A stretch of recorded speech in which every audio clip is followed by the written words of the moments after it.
এদিকে দেবরাজ চক্রবর্তী ঘনিষ্ঠ আরও এক তৃণমূল কাউন্সিলর গ্রেপ্তার। বিধাননগরের 6 নম্বর ওয়ার্ডের তৃণমূল কাউন্সিলরকে গ্রেপ্তার। তোলাবাজি, হুমকি সহ একাধিক অভিযোগে গ্রেপ্তার সম্রাট বড়ুয়া। এক সপ্তাহে বিধাননগর পুরসভার এই নিয়ে 4 জন তৃণমূল কাউন্সিলরকে গ্রেপ্তার করা হলো।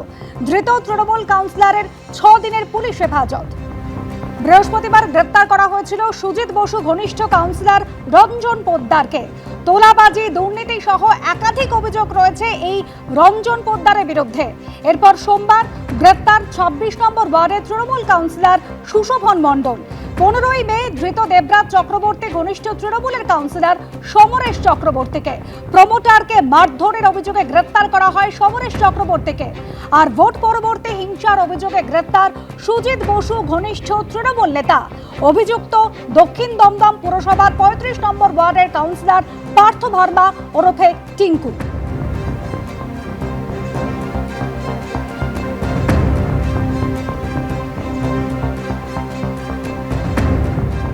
দেখুন, প্রথমত হচ্ছে যারা গ্রেপ্তার হচ্ছেন, কারা গ্রেপ্তার হচ্ছেন, যাদের বিরুদ্ধে হয় পোস্টপোল ভায়োলেন্সের অভিযোগ আছে, অথবা যাদের বাড়ি খুঁজে সরকারি ত্রিপল, সরকারি জিনিসপত্র পাওয়া যাচ্ছে, কারো বাড়িতে অস্ত্র পাওয়া যাচ্ছে।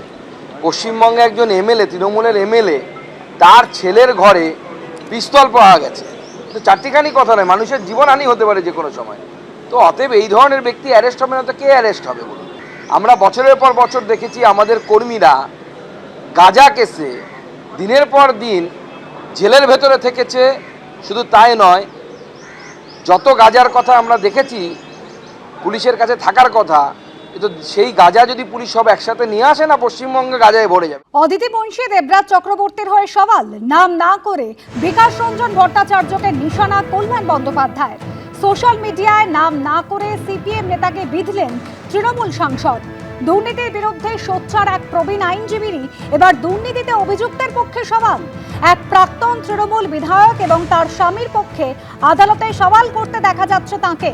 ওই প্রবীণ আইনজীবী আদালতে দাবি করেছেন 32,000 প্রাথমিক শিক্ষক দুর্নীতির মাধ্যমে চাকরি পেয়েছেন।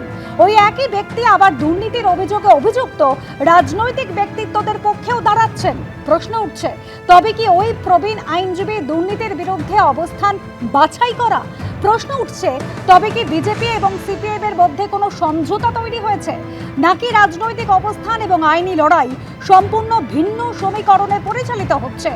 সোশ্যাল মিডিয়ায় প্রশ্ন তুলে পোস্ট করেছেন তৃণমূল সাংসদ কল্যাণ বন্দ্যোপাধ্যায়।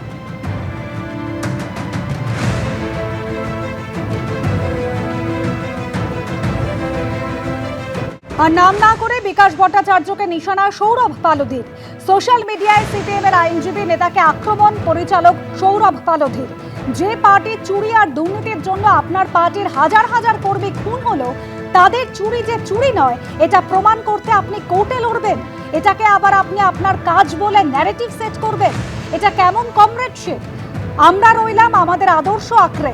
পার্টির খারাপ সময় থেকে পার্টির সমর্থক, জিতেছে বলে আখের গোছানোর জন্য পার্টির সমর্থক হয়নি। সিপিএমকে আঁকড়ে রয়েছে। আপনি প্রার্থী ছিলেন অনেকবার। আপনি আপনার শত্রু শিবিরের হয়ে কোর্টে সওয়াল করবেন। আপনার শুধু কাজ রয়েছে, অথচ সুদীপ্ত মইদুলের কোনো কাজ ছিল না। সোশ্যাল মিডিয়ায় এভাবে পোস্ট করেছেন পরিচালক সৌরভ পালোধি। এবিপি আনন্দ এগিয়ে থাকে, এগিয়ে রাখে।